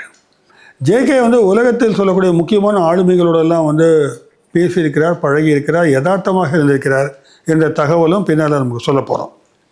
அந்த வகையில் பார்த்தீங்கன்னாக்க இவர் பனாரஸுக்கு போகிறார், வராரு. இவர் வந்தவர் அதான் கப்பலில் இறங்கி அப்புறம் ஏதோ ஒரு ட்ரெயினை பிடிச்சி கூப்பிட்டு போகிறாங்க பனாரஸுக்கு. பாருங்க, ஜேகே வராருன உடனே ஆயிரக்கணக்கான கூட்டம். இந்த முறை அன்னி பெசன்ட்டை வரவேற்க இவர் போனது வேற கதை. இவரை வரவேற்பதற்காக, ஏன்னா இறை தூதன் வருகிறான் அப்படின்னு ஒன்று, ஆயிரக்கணக்கான கூட்டம் வந்து கோஷம் எழுப்புறாங்க, கத்துறாங்க, ட்ரெயின் மேலே ஏறி குதிக்கிறாங்க. அப்போ வந்து எலக்ட்ரிக் ட்ரெயின் கிடையாது, சாதாரணமாக ட்ரெயின் மேலே உட்காந்துட்டு போவாங்க. அப்போது மேலே குதிக்கிறாங்க, வண்டிக்குள்ளே ஃபுல்லாக துப்புதும் ஓட்டாங்க. ஜேகே என்ன பண்ணார், ஓடி போய் பாத்ரூமில் போய் பூட்டிக்கிட்டார். ஜேகே வந்து ரொம்பவும் வெக்கப்படக்கூடிய ஒரு ஆள், ரொம்ப வெக்கமான ஆள். அதனால் வந்து எங்கேன்னு தேடுறாங்க, காணோம், பாத்ரூம்குள்ளே இருக்கார் அவர். இன்னும் பெசன்ட் மட்டும் போய் என்ன பண்ணுறாங்க, இவங்கள கொஞ்சம் கிருஷ்ணமூர்த்தி வெளில வாப்பா அப்படின்னு கூப்பிட்றாங்க. அதுக்கு பிறகு வெளியில் வந்தவொடனே தொப்புன்னு காலில் போகிறான். அவர் என்ன பண்ணுறதே தெரில. ஒரு வழியாக அவரை வந்து ட்ரெயின் மட்டுமே கிட்டத்தட்ட 5 மணி நேரம் டிலே ஆகிருக்குது. இதனால் பார்த்துக்குங்க. அவ்வளோ என்ன படம் தலைவர் வந்துட்டான், வண்டி எடுக்கிறியா அப்படின்ட்டாங்கல்லாம். பாருங்கள் என்ன மாதிரி இருந்திருக்குன்னு பாருங்கள். இந்த தரவுகள்லாம் ரொம்ப சுவாரஸ்யமாக இருக்கிறதால தான் நான் வந்து ஷேர் பண்ணிக்கிட்டு இருக்கேன். அப்போ கடவுளின் தூதரை வரவேற்பதற்கு அவங்களுக்கு எதுவுமே கண்டு தரல. ஆனால் ஜேகேக்கு இது எதுவுமே பிடிக்கல. இது என்னடா நான் யாருன்னு கூட தெரியாது, என்னை பார்த்தது கூட இல்லை, நான் பாட்டுக்கு ஏதோ பேசக்கூட ஆரம்பிக்கலை இன்னும் உலகத்தில், அதற்குள்ளேயே வந்து கையில் காலைல விழுது, என்னடா இது இப்படி இருக்காங்களேன்னு அவருக்கு வந்து ஒரு கொஞ்சம் கடுப்பாயிட்டாருன்றது தான் உண்மை. அப்புறம் போகிறாருங்க. போன ஒருபாடு ஒரு ஹால், ஆர்டர் ஆஃப் ஸ்டார்னு சொன்னோம் இல்லைங்களா, அந்த அரங்கில் ஜேகே பேச போகிறாரு. அந்த அரங்கில் வந்து எல்லோரும் உட்காந்து, ஒரு 400 பேர் கொண்ட அரங்கு அது. அதில் எல்லாம் தரையில் உட்காந்துருக்குறாங்க. எந்த பக்கம் சேர் போட்டிருக்காங்க, அன்னி பேசிட்டு உட்காந்துருக்குறாங்க. இன்னும் முக்கியமான நபர்கள்லாம் உட்காந்துருக்குறாங்க. நித்யாவும் இருக்கிறான். பெஞ்ச் போட்டு சில பேர் இப்போ சீமாட்டிகளெல்லாம் பெஞ்சில் உட்காந்துருக்குறாங்க. நம்ம பக்த கோடிகள்லாம் தரையில் உட்காந்துருக்குறாங்க. எல்லோரும் அப்படியே ஜேகேயை பார்த்துக்கிட்டு இருக்கிறாங்க. ஜேகே நிமிர்ந்து நிற்கிறாரு. திடீர்னு அரங்கு முழுவதும் ஒரு பெரும் சக்தி பரவியதாக அவங்க சொல்கிறாங்க. எல்லாருமே ஒரு மாபெரும் சக்திக்குள் ஆட்பட்டதாக அதை விளக்குறாங்க. பேச்சுவார்த்தையில் தொபு தொபுன்னு காலில் வந்து விட ஆரம்பிச்சிட்டாங்க. இதை பார்த்து நித்யாவும் மயக்கம் வந்து குருநாதா அப்படின்னு அண்ணங்காலில் போய் விழுந்தான். ஜேகேக்கு ரொம்ப ஒரு அதிர்ச்சியாக, நிறைய பேர் வந்து இந்த அதில் குறிப்பிட்ட ஆத்தர் பெந்தகோஸ்தே கிறிஸ்துவ இதில் கூட்டங்கள் நடக்கிற மாதிரி அப்படியே வந்து கதறி அழைகிறாங்க, ஆண்டவா அப்படின்னு கத்துறாங்க. இப்படி வந்து எல்லாருக்குமே வந்து ஒரு மனநிலை பாதிக்கப்பட்ட மாதிரியான இது வந்து ஜேகே அப்படி தான் கருதுகிறார். இப்படி எல்லாரும் வந்து விழுறாங்க. ஜேகே அப்படி சிலையாக நின்று விட்டார். இப்படிப்பட்ட ஒரு அனுபவம் வந்து அவருக்கு நடந்திருக்கிறத நம்ம பார்க்குறோம். ஸோ அப்புறம் அவர் வந்து அமைதி, அவரை இருக்கைக்கு போய் உட்காந்தார். அமைதி நிலவியது. பிறகு தான் வந்து அந்த கூட்டம் வந்து இவ்வளோ ஆனப்பாடு எதுவும் பேசலை, கூட்டம் நிறைவு பெற்றது அப்படின்ட்டு எல்லாரையும் அனுப்பிச்சி விட்டாங்க. இதற்கிடையே அவங்க அப்பா நாராயண ஐயா ஆர்த்தடாக்ஸ் ஹிந்துஸ் பிராமின் சேர்ந்து ஒரு வழக்கை போட்டாங்க. என் பையனை கடத்திட்டு போயிட்டாங்க, பெசன்ட் அம்மையார் திருப்பி கொடுங்கன்னு. 1912 பிரிட்டிஷ் கோர்ட் அது. ஜெயிக்க முடியுமா நாராயணையா? அங்கேயும் வந்து அரசுக்கு சார்பான ஜட்ஜி இருந்திருப்பாங்க போல இருக்கு. அவங்க தீர்ப்பு கொடுத்துட்டாங்க. என்ன தீர்ப்புன்னு அன்னி பெசன்ட் பக்கம் தீர்ப்பு ஆயிடுச்சு. அதனால் அது அவர் பாட்டுக்கு லா சூட் பாட்டுக்கு நடக்கட்டும். அம்மையார் என்ன பண்ணாங்க, 2 குழந்தையும் பேக் பண்ணி மறுபடியும் லண்டனுக்கு அனுப்பிச்சி விட்டாங்க. அங்கே ஆக்ஸ்ஃபோர்டில் படிக்க போகிறாங்கன்னு. இதுங்க ஆக்ஸ்ஃபோர்டு எங்கே படிக்கிறது, என்ட்ரன்ஸ்லேயே வந்து காலி ஆகிடுச்சிங்க. இருந்தாலும் அங்கே போயிட்டாங்க அவங்க. ஜேகே வந்து லண்டனில் போன உடனே ஒரு தனிப்பட்ட ஏரியாவில் லேடி டி லாவார் அப்படின்றவங்க வந்து ஒரு அற்புதமான ஒரு தனிமையான ஒரு வீடுன்றாங்க. இவருக்கு நிறைய அந்த மாதிரியான ஒரு அமைதியான எக்ஸ்போஷர் கிடச்சிருக்கு. அந்த ஒரு நல்ல பசுமையான இடத்துல வந்து வீடு கிடைக்கிது. அங்கே ஒரு ஃபார்ம் இருக்குது. அங்கே வந்து மாடுகள் இருக்குது. அங்கே நல்ல தரமான பால், தயிர், வெண்ணெய் அந்த மாதிரி விஷயங்கள்லாம் கிடைக்கிது. நல்ல உணவு. அவர் முட்டையும் சாப்பிட்டுருக்காருன்னு நினைக்கிறேன் அந்த சமயத்தில். அங்கேருந்து ஹெரால்ட் ஆஃப் ஸ்டாருக்கான ஆப்ரேட் பண்ணுறது அந்த ஒர்க்கெல்லாம் வந்து ஜேகே வந்து பண்ணிக்கிட்டு இருக்கிறாரு. எமிலி லுட்டியன்ஸ், மேரி லுட்டியன்ஸ்ன்னு உங்களுக்கு தெரிஞ்சுக்க, மேரி லுட்டியன்ஸ் அவரை பற்றி புக் எழுதியிருக்காங்க. எமிலி லுட்டியன்ஸ்ன்றவங்க வந்து அறிமுகப்படுத்தப்படுற லேடி. அவங்க எமிலி லுட்டியன்ஸ் வந்து அறிமுகப்படுத்தப்படுகிறார்கள். அந்த லேடி வந்து பின்னால் இவருக்கு மதர் மாதிரி இருக்கிறாங்க. அவருக்கு பாதுகாப்பாக இருந்து மதராக இருக்கிறாங்க. நிறைய பேர் இவரை தலைவா குருவே எல்லாம் கூப்பிடுறத பார்த்து இவர் வருத்தப்பட்டிருக்காரு. தன்னை நேரில் கூட சந்தித்து இல்லை, பார்க்க கூட இல்லை, அவன் கடிதம் மூலமாக இப்படி எழுதுகிறாங்களே, இல்லை என்ன ஏன் இப்படி அறிவு இல்லாமல் இருக்கிறாங்கன்னு அவர் லுட்டியன்ஸ் கிட்ட வருத்தப்பட்டதை அவங்க சொல்லியிருக்கிறாங்க. இன்னும் சொல்ல போனால் அவர் சொல்கிறாரு, அந்த சமயத்திலே சொல்கிறான், சின்ன பையன் என்ன சொல்கிறான்னா, என்னை சுற்றியும் வசதியானவங்க, பணக்காரவங்க, இவங்கெல்லாம் வந்து இருக்கிறாங்க, இதெல்லாம் என்னை நிறைவு கொள்ள வைக்கவில்லை. அவருக்கு இது பெரிய ஒரு சாட்டிஸ்ஃபேக்ஷனாக இல்லை. நான் வந்து இன்னும் சொல்ல போனால், இதெல்லாம் ஏன் இப்படி இவங்க வந்து சொன்னதையே சொல்லிக்கிட்டு இருக்காங்க, எல்லாருக்கும் சொல்லிக் கொடுத்தையே சொல்லிக்கிட்டு இருக்காங்க அப்படின்னா மாதிரி அப்பயே அவருக்கு வந்து ஒரு கிரிட்டிக்கல் சென்ஸ் வந்து ஃபார்ம் ஆகுது. இதுக்கிடையில் கிருஷ்ணமூர்த்தி நித்யாவும் அங்கேயே இருந்து படிக்கிறாங்க. கிட்டத்தட்ட இங்கிலாந்து, யூரோப் நெதர்லாண்ட்ஸ் எல்லாம் போகிறாங்க. கிட்டத்தட்ட ஒரு 10 ஆண்டுகள் வந்து சின்ன சிறுவர்களாக போகணும் அங்கேயே இருக்கிறாங்க. இங்கே வந்தால் நாராயணையா பிடிச்சிட்டு போயிடுவான்ற பயத்தில் 10 ஆண்டுகள் வந்து ஆல்மோஸ்ட் 10 இயர்ஸ் வந்து அவங்க இருக்கிறாங்க. வெளி உலகனுடைய தொடர்பு வந்து ரொம்ப குறைவு. அப்போது ஜேகேவும் நிறைய வாசிக்கிறாரு, இந்த ஆர்டர் ஆஃப் ஸ்டாருக்கு எழுதுகிறாரு. இப்படி கிட்டத்தட்ட 19 வயது. அப்போ பார்த்தா உலக யுத்தமானது, முதலாம் உலக யுத்தம் தொடங்கி விடுகிறது. ஜேகே வந்து யுத்தத்தினுடைய அந்த களத்தில் போய் சேவை செய்ய விரும்புகிறார். அன்னி பெசண்ட்டுக்கு கடிதம் எழுதுகிறார். இதுக்கிடையில் வந்து இவர் போகிறார், அந்த ஹாஸ்பிட்டல்ஸ்க்கெல்லாம் போகிறாரு. இந்த வேர்ல்டு வாரில் பாதிக்கப்பட்டவங்களெல்லாம் வந்து இருக்கிற ஹாஸ்பிட்டலுக்கு போய் அந்த தரையெல்லாம் துடைக்கிறது, க்ளீன் பண்ணுறது, நர்ஸுங்களுக்கு உதவுறது, இம்மாதிரி வேலையை அந்த 19 வயது இளைஞனாக அவர் செய்கிறாரு. ஆனால் அவங்க வந்து இவரை வந்து சேர்த்துக்க மாட்டுறாங்க. ஏன்னா இவர் ஸ்கின் வந்து ரேஷியல் டிஃப்ரென்சியேஷன் நிறைய இருக்காங்க. இவர் வந்து ஒரு இந்தியன்றதுனால இவருக்கு இடம் கொடுக்கலையோ அப்படின்ற மாதிரி ஒரு தகவலை ஜேகேவே சொல்லியிருக்கார். இது அன்னி பெசண்ட்டுக்கு வந்து எழுதுகிறார். வாரம் பெசண்ட்டுக்கு லெட்டர் எழுதுவார். என்னை வந்து அனுமதிக்க மாட்டேறாங்க, இந்தியன் என்பதால் வந்து உள்ளே போக அனுமதிக்க மாட்டேறாங்க, நான் சர்வீஸ் பண்ண விரும்புகிறேன் வேர்ல்டு வார் சமயத்தில் அப்படின்னு எழுதுகிறார் அவர். அப்போ அம்மையார் என்ன சொல்கிறாங்கனாக்க, நீ வந்து சும்மா வந்து நீ வந்து அடக்கமாக இரு, இப்போது வீட்டுக்கு போய் படிக்கிற வழியை பாரு, நீ சேவை செய்வதற்கான காலம் வந்து இன்னும் வரல, வரும்போது உன்னுடைய பணியை நீ இந்த உலகத்துக்காக ஆற்ற முடியும், அது வரைக்கும் நீ தயாரிப்பு நிலையிலேயே இருக்க வேண்டும்னு அவங்க சொல்லிடுறாங்க. ஆக இவர் வந்து தான் விருப்பப்பட்டாலும் கூட பணி செய்ய முடியாமல் திரும்பி வந்து விடுகிறார். இப்படி வந்து வேர்ல்டு வார் சமயத்தில் அவருடைய கன்சர்னை காட்டியிருக்கிறான்றதை வந்து ரெக்கார்ட் பண்ணியிருக்கிறாங்க. 1918 வார் முடிஞ்சு போச்சு. பெசன்ட் திரும்பி வராங்க, மீட்டிங் நடக்குது. ஜேகே உள்ளுக்குள்ளே ஒரு நெருடல் இருந்து கொண்டே இருக்கிறது. ப்ரெஷர் அதிகமாக இருக்குது, ஒர்க் ப்ரெஷர், அந்த புக்கு இந்த புக்கு அப்படின்னு வந்துருச்சு. இந்த சமயத்தில் வந்து நியூயார்க்குக்கு அவர் அனுப்புகிறாங்க. அமெரிக்காவுக்கு விஜயம் செய்ய போகிறார். உலகமே அவங்களுக்கு சொந்தம், எங்கே வேணாலும் போனாலும் போவாங்க. நியூயார்க்கு போகிறாரு. அங்கே ஜேம்ஸ் மாண்ட்கோமரியை பார்க்குறாரு. அதாவது ஜேகே வந்து போர்ட்ரைட் வரைஞ்சவர் மாண்ட்கோமரி. ரொம்ப ஸ்டைலிஷாக இருந்த அந்த பையன். ஆனால் அவர் பென்சிலில் வந்து ஒரு அருமையான ஸ்கெட்ச் வரைஞ்சிருக்காரு. அதுவும் கூட நம்ம காட்டுறோம் பாருங்கள். ஸோ அவர் சொல்கிறார், இந்த பையன் வந்து எனக்கு ரொம்ப ஜாய்ஃபுல்லாக இருந்தது வரைகிறதுக்கு, அப்படி எனக்கு ஒரு ப்ரெசன்ஸ் கிடைச்சிது அப்படின்னு சொல்கிறார். இப்படியாக வந்து கிட்டத்தட்ட 1920 வரை வந்து இந்த ஆர்டர் ஆஃப் த ஸ்டார் வந்து ஜேகேயினுடைய பங்களிப்பினாலும் பிறருடைய உத்வேகத்தினாலையும் வளரத் தொடங்கியது. பல நாடுகளிலிருந்து பல பேர் சேர்ந்தாங்க. இன்னும் சொல்லப்போனால் ஹாலண்டில் வந்து ஒருத்தர் 5000 ஏக்கர் நிலமும் பெரிய கேசல் என்றால் என்ன, குட்டி அரண்மனை அப்படியே டொனேட் பண்ணிட்டார் இவருக்கு, ஆர்டர் ஆஃப் த ஸ்டாருக்கு, ஜேகேக்கு. அங்கங்கே அவன் கோடிக்கணக்கில் கொட்டி கொடுக்க தொடங்கினார்கள்ன்றது தான் நம்ம பார்க்குறோம். இந்த சமயத்தில் 10 வருஷம் கழித்து மறுபடியும் அடையாருக்கு இளைஞர்களாக இருவரும் திரும்பி வருகிறார்கள். இளைஞராக திரும்பி வரும்போது போகும்போது சின்ன பசங்களாக போனாங்க. ஆனால் ஜேகே தான் வந்து ஆப்ஜெக்ட் ஆஃப் கியூரியாசிட்டி. எல்லோரும் யார் இவன் இந்த பையன் பார்க்கணும்னு நினைக்கிறாங்க. அது அவர் கொஞ்சம் கூட பிடிக்கல. இந்த தருணத்தில் நித்யாவுக்கு வந்து உடல்நிலை பாதிக்கப்படுகிறது. அவருக்கு வந்து டியூபர்குலாசிஸ் வந்து வருகிறது, டிபி வந்துடுது. இளம் பையன் வந்தவுடனே ரொம்ப சஃபர் பண்ணுறாரு.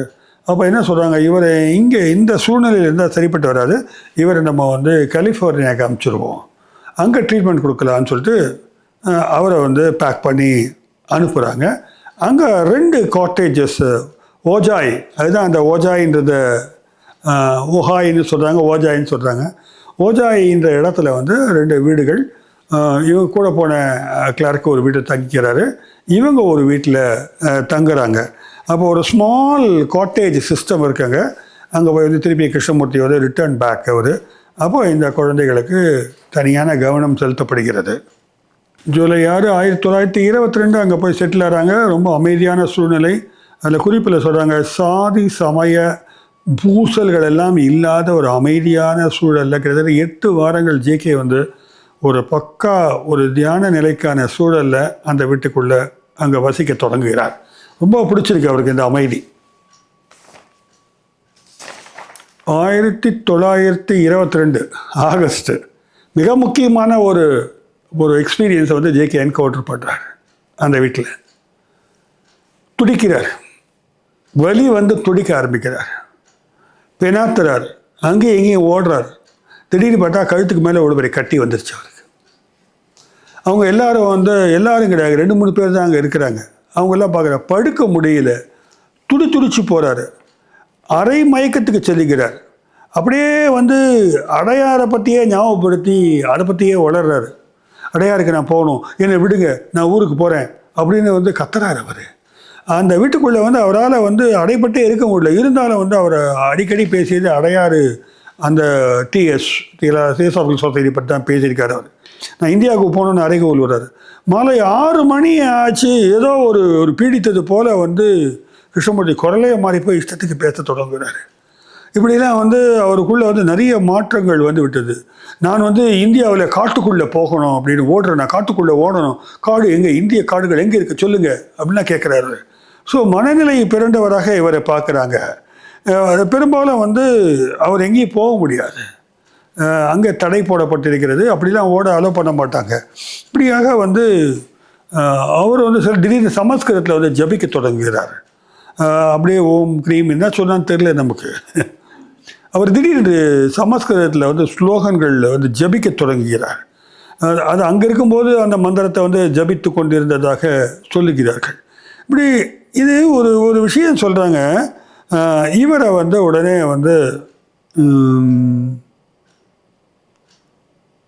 அவர் கிளார்க்கு தான் நினைக்கிறேன். அவர் தான் பண்ணுறாரு, ஒரு பெப்பர் ட்ரீ இருக்குது வெளியில், பெரிய ட்ரீ இருக்குது, நீ அங்கே போய் உட்காருப்பா கொஞ்ச நேரம்.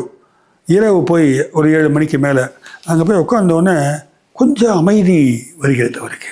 இந்த உடம்பு கொஞ்சம் ரெஸ்ட்லெஸ், உடம்பெல்லாம் பற்றிக்கிட்டு எரியுது அவருக்கு, கொஞ்சம் கூல் டவுன் வர மாதிரி இருக்குது. இந்த தருணத்தில் அந்த மரத்தின் மீது மிகப்பெரிய நீல நிற ஒரு நட்சத்திரமானது தோன்றியதாக அவர்கள் சொல்கிறாங்க. ஒரு ப்ளூ ஸ்டார் மேலே அப்படியே நிலைக்குத்தி நின்று இருக்குது. இது பொதுவாக கிறிஸ்டியானிட்டி பிலீஃபில் அந்த அப்ரஹாமிக் ரிலிஜனில் இது உண்டு. ஆனால் அப்படி ஒரு காட்சி கண்டதை பதிவு செய்திருக்கிறார்கள். அந்த சமயத்திலாம் ஜேகே அதெல்லாம் பார்க்கல, அவர் அப்படியே கிட்டத்தட்ட அங்கே அரை மணி நேரத்திற்கு ஒளி வெள்ளம் இருந்ததாக பதிவு செய்கிறாங்க. பொதுவாக ஜேகே படிக்கிறவங்க இதெல்லாம் அறியாமல் இருக்கக்கூடும், பின்னால் பார்ப்போம் அதை பற்றி. ஸோ பல புனித ஆத்மாக்கள் அவரை சூழ்ந்திருப்பது போன்ற ஒரு அனுபவம் பெற்றதாக எழுதுகிறார்கள். பிறகு எல்லாம் மறைந்து விட்டது, எல்லாம் டிஸப்பியர் ஆயாச்சு. ஒரு வெண்மையான உருவம் கிருஷ்ணமூர்த்தி அமைதியாக எழுந்து நடந்து வந்தார் அப்படின்னு சொல்கிறாங்க. இப்படி ஒரு அனுபவம் அவருக்கு கிடைச்சிருக்கு. இது குறைந்த நேரமான ஒரு காட்சியாக அங்கே இருந்த அந்த 2-3 நித்யாவுக்கு தெரிஞ்சிருக்குது, கிளார்க் தெரிஞ்சிருக்கு, அம்மா லூட்டியன்ஸுக்கு தெரிஞ்சிருக்கு. அந்த சமாதி நிலைக்கு மரத்தடியில் அவர் போயிருக்கிறாரு. ஏன் என்னை முதலியே மரத்தடியில் உட்கார வைக்கிறேன்னு அப்புறம் கேட்டிருக்காரு. அப்புறம் தான் அவர் கொஞ்சம் அவருக்கு ஒவ்வொரு நாளும் கிட்டத்தட்ட இது கண்டினியூ ஆச்சு, 2-3 நாள் கண்டினியூ ஆகுது. ஒவ்வொரு நாளும் மரத்தடியில் போய் உட்காந்துக்கிட்டு கொஞ்சம் அமைதியை வரவழைச்சிக்கிறார் அவர். அந்த பல்ஜிங்கான இது கொஞ்சம் கொஞ்சமாக அடங்கி இருக்குது. டாக்டர்கிட்ட போகல. டாக்டர்கிட்ட ஏன் போகலன்னா இது ஒரு ஸ்பிரிச்சுவல் எக்ஸ்பீரியன்ஸ் அப்படின்றத அவங்க கண்டுகொண்டார்கள். ஏற்கனவே பேசுகிறாங்க, இது நம்ம ஊரில் சொல்லக்கூடிய குண்டலினி எழுச்சி என்று சொல்லப்பட்டது. நாகம் படம் எடுத்து ஆடுதுன்ட்டாங்க, ஃபயர் வெளில வந்துச்சுனாங்க. கிட்டத்தட்ட இந்த அனுபவங்களை நம்ம ஊரில் கூட இந்த மாதிரியான டிஸ்கிரிப்ஷன்ஸ் பண்ணிருக்காங்க. ஸோ இது ஒரு குண்டலினி எழுச்சியாரில் அவருக்கு இப்படி ஆயிருக்குது அப்படின்னு சொல்கிறாங்க. இதே மாதிரி அனுபவத்தை யூஜி கிருஷ்ணமூர்த்தியும் பெற்றிருக்கிறார், பின்னால் நிராகரித்திருக்கிறார்ன்றதை நம்ம நினைவில் வச்சுக்கணும். ஸோ ஆகஸ்ட் 17 பெயின்ஃபுல்லான ஒரு தொடங்கி கொஞ்சம் கொஞ்சமாக அது ஒரு 15 நிமிஷம் ஆகி அப்புறம் மெடிடேஷன் அளவுக்கு போகிறார். இந்த அனுபவத்தை பற்றி ஜேகேவே பதிவு செய்கிறார். அவர் என்ன சொல்கிறார், அது கிட்டத்தட்ட 17ஆம் தேதி ஆகஸ்ட் இந்த அனுபவம் தொடங்குது, வலியெல்லாம் வருது, அதெல்லாம் சரி. அதுக்கு பிறகு ஒரு தருணத்தில் என்ன நகை இருக்கு, கான்ஷியஸ் எக்ஸ்பேண்ட் ஆகுது. ஒரு சாலையை ஒருத்தர் செப்பனிட்டு கொண்டிருக்கிறார். திடீர்னு பார்த்தா யார் வேலை செய்கிறாரோ அவராக இவர் மாறிடுறாரு. அந்த மாதிரி தோணுது. அவர் கையில் பிக்காசு வைத்து கொண்டு கொத்தி கொண்டிருக்கிறார். அந்த பிக்காசாகத்தான் மாறி விடுவதாக தெரிகிறது, மரமாகத்தான் மாறி விடுவதாக தெரிகிறது, புல்லாகத்தான் மாறி விடுவதாக தெரிகிறது. அந்த பக்கத்தில் ஒரு கார் போகுது, டிரைவர் தான் தோணுது, காருக்குள்ளே பார்த்தா தான் ஓட்டிகிட்டு இருக்கார் அவர். இதை அவர் பார்க்குறாரு. அதே மாதிரி பார்த்தா காராகவே தான் மாறிட்டேன்னு தெரியுது. அப்போ பார்க்குறதெல்லாம் தானாகவே மாறுவது போல ஒரு அனுபவமானது கிட்ட தொடங்கிறது. முதல் நாள் ரொம்ப அது கஷ்டப்படுறாரு. அடுத்த நாள் பார்த்தா தன்னை சுற்றி ஏராளமான மனிதர்கள் இருப்பது போலலாம் அனுபவம் வருது. ஸோ ஓடி போய் அந்த மரத்தடியில் உட்காந்துக்கிறார். சற்று அமைதி கிட்டுகிறது. அப்போ எல்லாமே வந்து கலந்து ஒரு ஒரு அவருக்குள்ளாக வந்து பெரிய மாற்றம் நிகழ்கிறது. ஒரு பெரிய கம்பேஷன், மகா கருணை தனக்குள்ளே பிரவாகம் எடுப்பதை வந்து தெரிந்து கொள்கிறார். அந்த ஆன்மா மிகச்சிறந்த ஒரு அமைதியான ஒரு நிலையை அடைந்து இருப்பதாகவும் அவர் வந்து உணர்ந்து கொள்கிறார். இதெல்லாம் எழுதினார். I have sensed my calmness of the soul. அப்புறம் வந்து பாருங்க, அந்த கம்பேஷன் வந்து அப்படியே உடம்பு முழுக்க பாயுது. கம்பேஷன் அந்த கருணையான உணர்வு. அது என்னை நான் உயர்த்தி கொள்வதற்கான கம்பேஷன் அல்ல, இந்த உலகத்தையே உயர்த்துவதற்கான, உய்விப்பதற்கான, வாழ வைப்பதற்கான மகா கருணையாக எனக்கு தோன்றியது. என் ஊடாக அது பாய்ந்து சென்றது. இப்படி ஒரு அனுபவத்தை வந்து அவர் டிஸ்கிரைப் பண்ணியிருக்கிறார். ஆக ஜெய கிருஷ்ணமூர்த்தியுடைய இந்த அனுபவம் வந்து மிக முக்கியமான ஒரு அனுபவமாக கருதப்பட்டது. இந்த அனுபவம் என்பது அவருக்குள்ளாக ஒரு பெரிய ஒரு அமைதி கொடுத்ததாக அவர் சொல்லியிருக்கிறார். ஆக்சுவலி வாரிங்டன் ஒருத்தர், அவர் தான் அந்த பொறுப்பு அந்த வீடுகளுக்கெல்லாம், அவரும் அதை பற்றி கருத்து சொல்லியிருக்கிறார். ஸோ இப்படியாக அவருக்குள்ள ஒரு ஒரு ஸ்பிரிச்சுவல் டிரான்ஸ்ஃபர்மேஷன் நடந்திருக்குது. இது மிகப்பெரிய ஒரு ஸ்பிரிச்சுவல் டிரான்ஸ்ஃபர்மேஷன்னு அன்னி பெசன்ட்டு, லெட்பெட்டர்லாம் கருதினார்கள். 1923 ப்ரொஃபவுண்ட் டிரான்ஸ்ஃபர்மேஷன் என்று சொல்லுகிறார்கள். இந்த வலி அடிக்கடி வர ஆரம்பிச்சது. இந்த மாதிரி அனுபவத்திற்கு அடிக்கடி உட்பட தொடங்கினார். அதுக்கு பேரலாக நித்யாவுக்கு டிபி அதிகமாகி அவர் பெரிய பிரச்சனைக்கு ஆளாக்கப்பட்டார். அவருக்கு முடியல, அடிக்கடி காய்ச்சல் வந்து, நிமோனியா காய்ச்சல் வந்து கஷ்டப்பட்டுக்கிட்டே இருந்தார் நித்யா. இந்த தருணத்தில் வந்து வேறு வழி இல்லாமல் ஜேகே பல ஊர்களுக்கு நித்யாவோட போக வேண்டியிருந்தது. அவர் வந்து வியன்னாவுக்கு போகிறாரு, ஹாலண்டு போகிறாரு, இன்னும் சில கண்ட்ரிகளுக்கெல்லாம் ஆஸ்திரேலியா போகிறாங்க. ஸோ அங்கெல்லாம் போயிட்டு திரும்பி வராங்க. அவங்க திரும்பி வந்துட்டு இருக்கும்போது பார்த்தா நித்யாவுக்கு ரொம்ப உடம்பு சரியாக போயிடுது.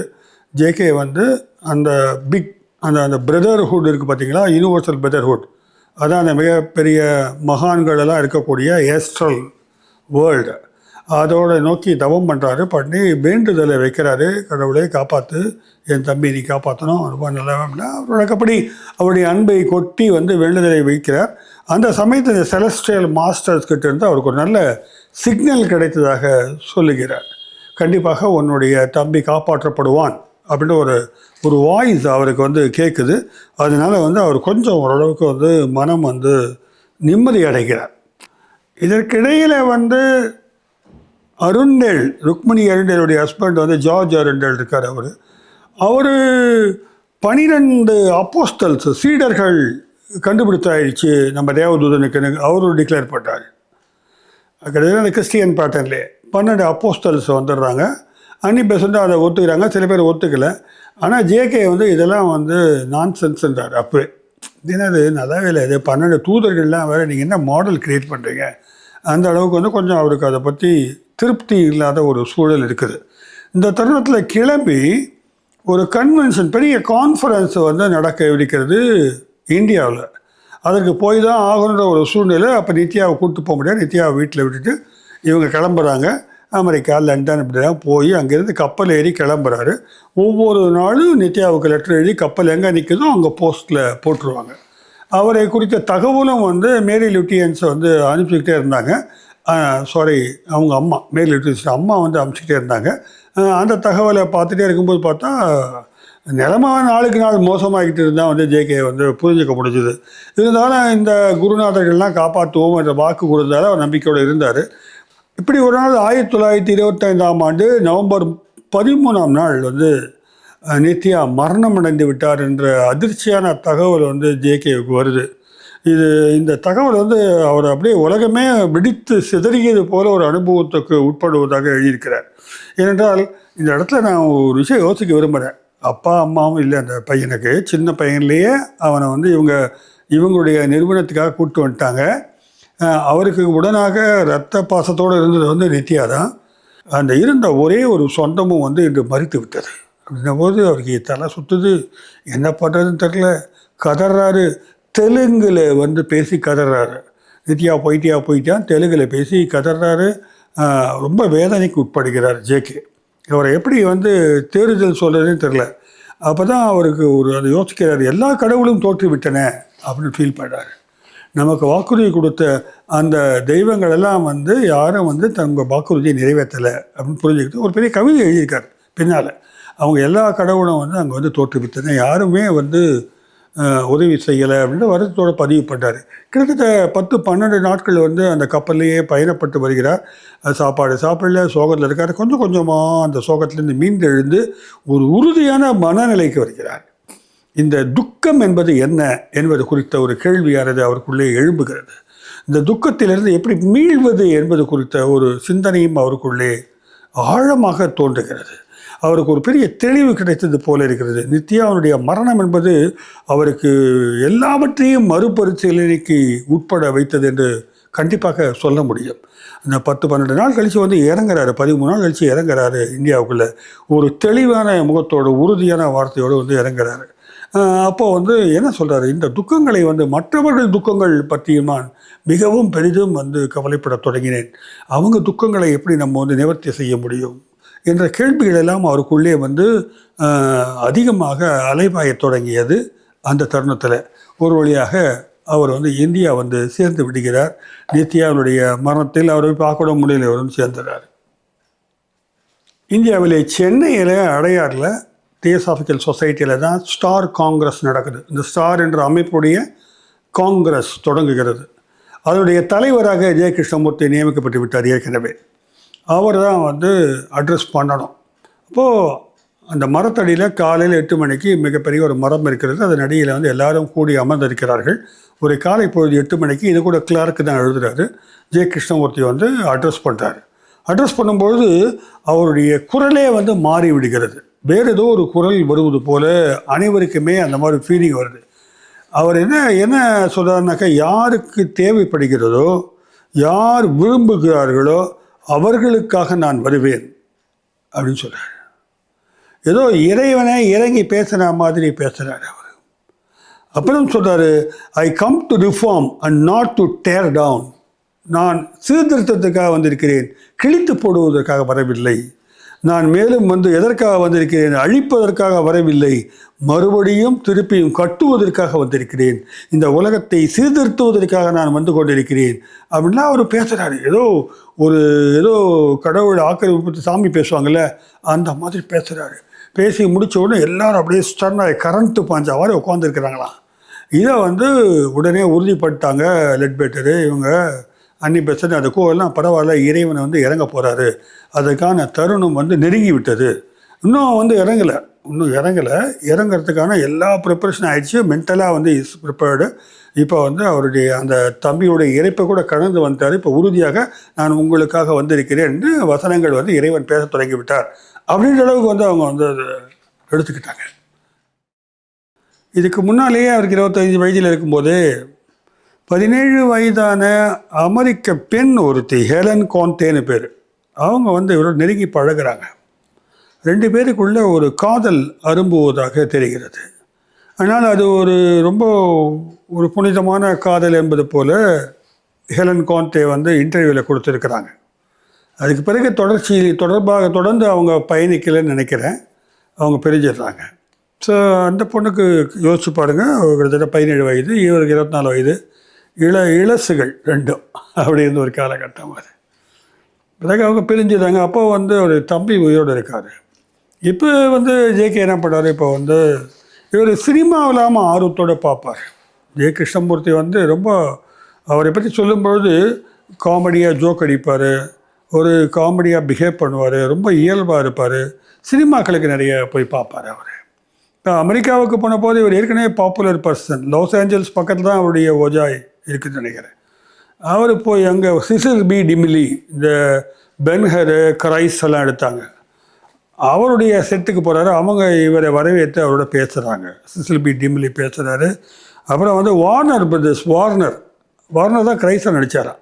ஸோ வார்னரோட இவர் பேசுகிறார். இவரை வைத்து புத்தான்ற ஒரு சினிமா எடுக்கலான்னு ஹாலிவுட்டில் பிளான் பண்ணுறாங்க. இவரை ஒரு புத்தரை உருவாக்கலான்னு ட்ரை பண்ணுறாங்க. ஆனால் அதுக்கு ஜேகே ஒப்புதல் கொடுக்கவில்லை என்று தெரிகிறது. இதனால் சினிமா சம்மந்தமான ரொம்ப ஆர்வம் கொண்டவர் தான் இவர். அதே மாதிரி டெக்னாலஜிலையும் ரொம்ப ஆர்வம் கொண்டவர். ஒரு சமயத்தில் இந்த மாதிரி ஒரு 4 பேர் போய்கிட்டே இருக்கும்போது வந்து கார் நின்று விடுகிறது.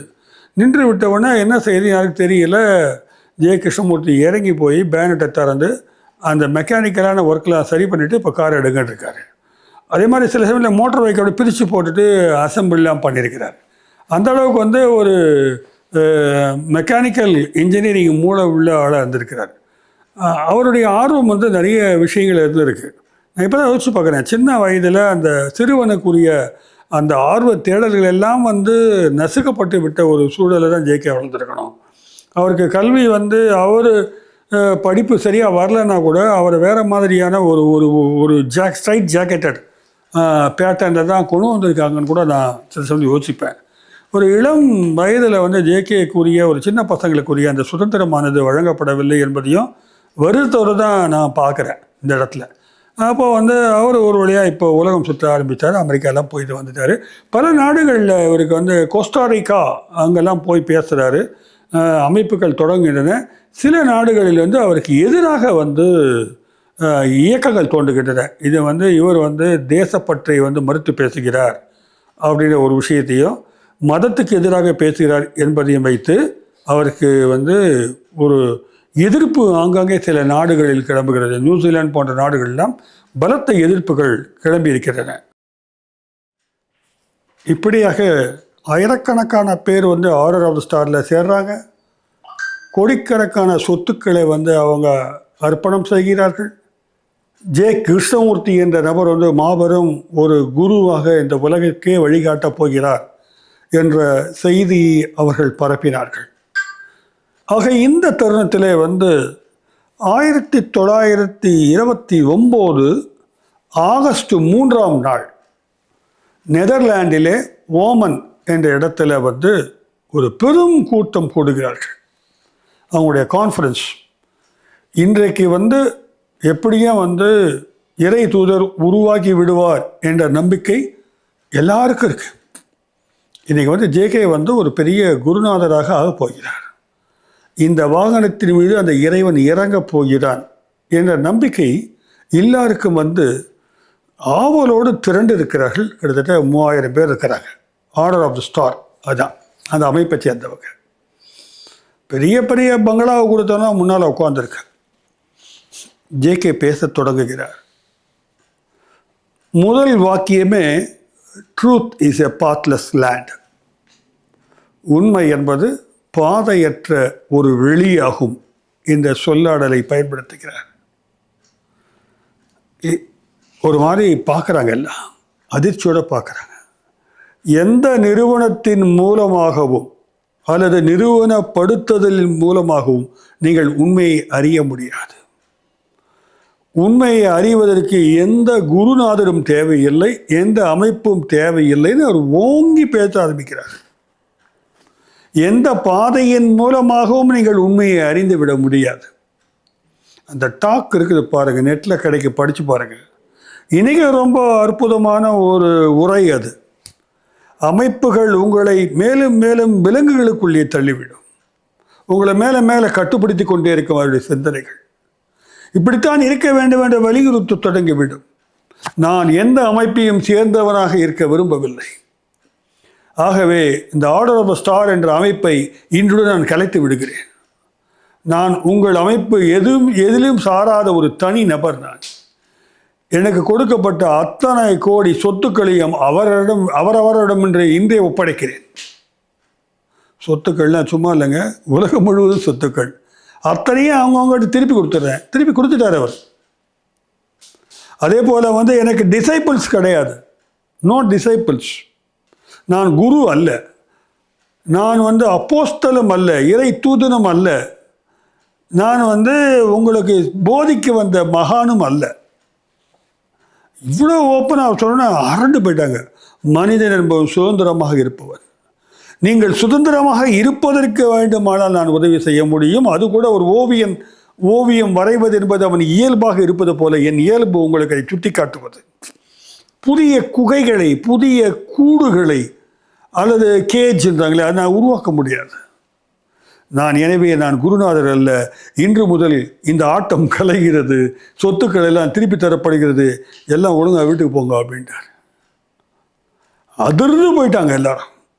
கிட்டத்தட்ட 18 வருஷமாக வராருன்னு பார்த்துருந்தா இந்த ஆள் சொத்தை தூக்கி போட்டு நீங்கள்லாம் வந்து மயக்கத்தை உண்டாக்குறீங்கட்டா.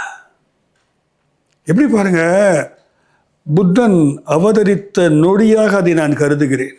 ஆவலோடு எதிர்பார்த்திருந்த இறை தூதன் வரவில்லை என்று கருதினார்கள். ஆனால் நவீன புத்தன் அங்குதான் தோன்றி இருக்கிறான் என்று நான் கருதுகிறேன்.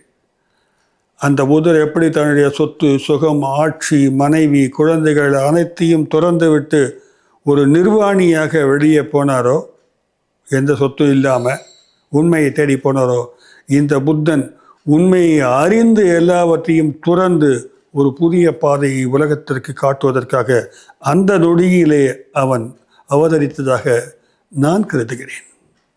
இவங்க ஏற்படுத்தி வைத்திருந்த அத்தனை வடிவங்களையும் உடைத்தெறிந்து விட்டு ஒரு புதிய சிந்தனையாளன் பிறந்து விட்டான். அவனுக்கு தான் கூட்டம். அல்டக்ஸ் ஹக்ஸ்லி வராரு. அப்புறம் வந்து யாரோ அவர் பின்னால் வந்து நேரு அவருக்கு ரொம்ப பிடிச்சவராக இருக்கார். உலகத்தில் இருக்க மிகப்பெரிய சிந்தனையாளர்கள்லாம் சார்லஸ் சாப்ளின் வந்து அவருக்கு நண்பராக மாறுகிறார். புரூஸ்லி கூட அவருடைய கருத்துக்களை எடுத்துக்கொண்டதாக சொல்லுகிறார்கள். அது பாட்டுக்கு போயிட்டே இருக்குது. பெர்னாட் ஷா அவரை அப்படி பாராட்டுகிறார். அவருடைய சிந்தனை என்னது, ஒரு சிறகு முளைத்த பறவையாக அந்த கூட்டிலிருந்து கிளம்புகிறது. ரெண்டு விதமாக ஒரு கிரவுண்டிங் கொடுக்கலாம். ஊட்டி வளர்த்து அதன் மூலமாக சொல்கிறத கிளிப்பிள்ளை ஆக்கலாம். ஆனால் இந்த கிளிப்பிள்ளை தன்னுடைய வேதனைகள் தன்னுடைய வாழ்க்கை வளர்ந்த முறை சுற்றிலும் வந்து எம்மாதிரி கிளிப்பிள்ளை போல எல்லாம் என்னத்தை சொல்லிக்கிட்டு இருக்காங்க, எந்த மாதிரியான மாய விதமான அனுபவங்களுக்கு உட்படுத்துகிறார்கள் என்பதெல்லாம் கவனிக்கிறார். அப்போ நீங்கள் உனக்கு கிடைச்ச அனுபவங்கள்லாம் அது என்னுடைய மனம் உருவாக்கிய கற்பனை பிம்பங்கள். அவருடைய அந்த ஆன்மீக அனுபவத்தை சொல்லிட்டாரு. என் மனம் உருவாக்கிய அனுபவத்திற்கு நான் உள்ளே சென்று வந்திருக்கிறேன் தவிர வேற ஒன்றும் இல்லை. இப்போ டோட்டலாக ரிஜெக்ட் பண்ணிட்டு ஒரு புதிய மனிதனாக வெளியே வருகிறார் ஜேகே. எங்கே போவார்? எல்லா சொத்தையும் விட்டார். இந்த சிறுவனாக இருந்து கஷ்டப்பட்டு வந்த இந்த கிருஷ்ணமூர்த்தி எங்கே போவான்? இனிமேல் யார் இருக்காங்க அவருக்கு அப்படின்னு பார்த்தாக்க இந்த கருத்தை ஆதரித்து கொஞ்சம் பேர் அவர் கூட விட்டாங்க. துரோகி என்று சத்தம் விட்டார்கள் சிலர் வந்து இதுதான் சரி என்று அவர் பின்னால் வந்தார்கள். சிலர் வந்து அப்படியாக அந்த அமைப்பை தியோசாபிக்கல் சொசைட்டியை பாதுகாத்து கொண்டார்கள். அன்னி பெசன்ட் பார்த்து கொண்டிருந்தார், அமைதியாக இருந்தார். அன்னி பெசன்ட்டுக்கு பெரிய வலி. ஆனால் அதை விமர்சனம் செய்தோ அதை நிராகரித்தோ எதுவும் வார்த்தை பேசல அவங்க. ஆனால் இருவருக்குமான அந்த தொடர்பானது வந்து அவ்வளவாக இல்லாமல் போனது. அம்மான்னு கூட்டிருந்த பையன், அந்த தொடர்பானது அற்றுப்போனது. வயதாகி விட்டது அவர்களுக்கு. பிறகு ஒரு சமயத்தில் அவங்க இறந்து போயிடுறாங்க. ஆனால் அவ்வப்போது ஜேகே சென்று பார்ப்பது என்பதும் இது குறித்தெல்லாம் வந்து அவங்க அவரோட பேசினாங்களான்றதுக்கான அத்தாட்சி எதுவுமே இல்லை. ஜேகே இத்தனையும் தூக்கி போட்டு நம்ம வளர்த்த பிள்ளை எல்லாத்தையும் தூக்கி போட்டு நம்மளையே இப்படி கவுத்துட்டானேன்னு தானே தோணும். அப்போது தியோசாபிக்கல் சொசைட்டி இப்படி தனியாக இருந்தது. அப்பொழுது இவருடன் இணைந்த ராஜகோபால் போன்றவர்களாக இணைந்து இவருடைய உரைகளை எல்லாம் தொகுத்து நூல்களாக போடுவது என்பதும், அதை வந்த வருமானங்களை வைத்து சென்னையில் வசந்த விகார் கட்டுறாங்க. இந்த வசந்த விகார் வரலாறு என்பது ஜேகே வந்து அந்த தியோசாபிக்கல் சொசைட்டியினுடைய அந்த மீட்பன் வருவான் என்பதை நிராகரித்த பிறகு ஏற்படுத்தப்பட்ட ஒரு இடமாகும் அது. ஆக ஜே கிருஷ்ணமூர்த்தி எப்படி உருவெடுத்தார் ஒரு நவீன புத்தனாக என்பதற்கான திருப்பு முனை அந்த நொடியோடு நாம் இந்த வீடியோ வந்து நிறைவு செய்கிறோம். அவர் உருவான ஏற்பாடு நிறைய தரவுகளில் நம்ம பேசியிருக்கோம், நிறைய அவருடைய பெர்ஸ்பெக்டிவ்லாம் டிஸ்கஸ் பண்ணியிருக்கோம். இன்னும் கூட பண்ண தான் போகிறோம். கண்டிப்பாக அது காலத்துடைய தேவை கருதி எப்படி புரிந்து கொள்வது என்று. ஆக இது ஒரு நீண்ட ஒரு கதையை உங்கள் முன்னால் சொல்லியிருக்கிறேன். நிச்சயமாக உங்களுக்கு சுவாரஸ்யமாகவும் பல புரிதலுக்கு உங்களை உட்படுத்தவும் செய்ய நம்புகிறேன். மீண்டும் சந்திப்போம். நன்றி, வணக்கம்.